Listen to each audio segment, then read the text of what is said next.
Okay, we are looking at Ben and Mary Clark's boiler system.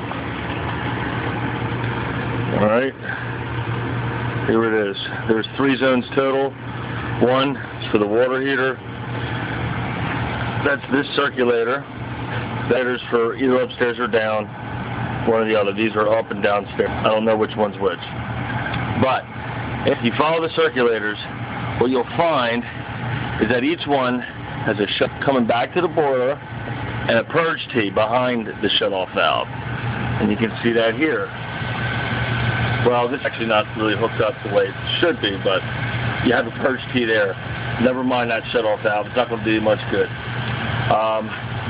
And, of course, you have the other zone, which is either upstairs or down.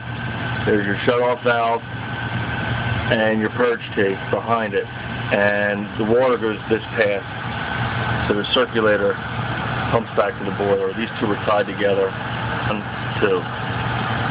So you want to get all the thermostats turned up, and then what you want to do, so all the circulators are running, then you shut off every isolation valve. So you shut that one off, you shut that one off, and you shut this one off. And what that'll do is it'll create a situation where all the pumps are pumping, but there's no path for the water to finally get back to the boiler. Then you're going to hook your hose up to one at a time and open up that hose and let it drain water out. And you'll start to feel air coming out with it. And then when your boiler gauge, right there, that round thing, gets down to 10 psi or whatever, go ahead and shut it off. You do what I do, and you just sit there and you kink the hose and you hold it, let it build pressure on the boiler, and then release it.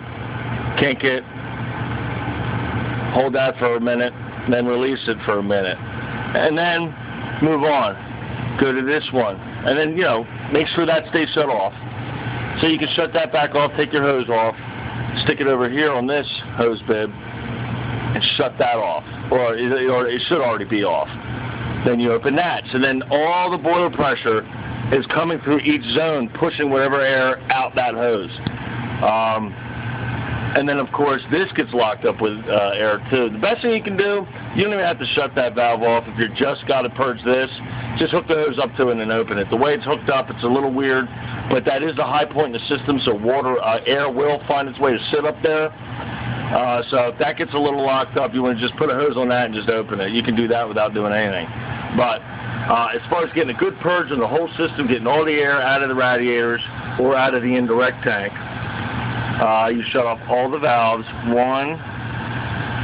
2, 3, and that will, be all the paths going back to the boiler, all of it will be shut down. So as you open these spigots here, with the hoses hooked to them, you'll be forcing all of the water pressure through that one zone, pushing air and water with it out the hose and to your sump pump. So try that if you ever have air problems.